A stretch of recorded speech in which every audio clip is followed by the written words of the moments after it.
Watu wengi wanakula kila siku, lakini hawajui wanapata nini kwenye chakula wanachokula. Wakulima wanalima kwa bidii, lakini hawajui wauze wapi na kwa bei gani. Ndiyo maana Melki Agribusiness One ipo kuunganisha taarifa kwa walaji, wakulima na wafanyabiashara.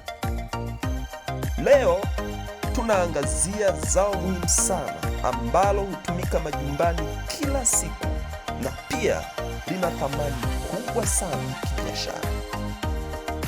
Leo tunazungumzia kitunguu saumu. Melki Agribusiness One anakukaribisha. Faida za kitunguu saumu: 1. Husaidia kuimarisha kinga ya mwili. 2.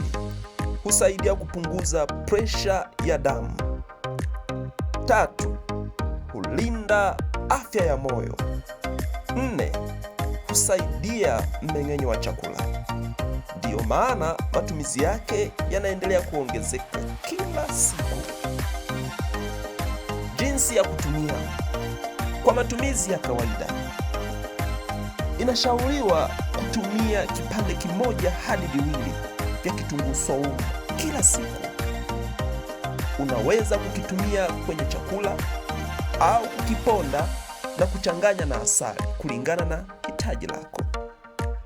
Kwa upande wa kilimo na biashara, kitunguu saumu ni zao lenye mahitaji makubwa sokoni. Kama una vitunguu saumu au unalima zao hili na unatafuta soko au taarifa za bei, Melki Agribusiness One ipo hapa kukuunganisha.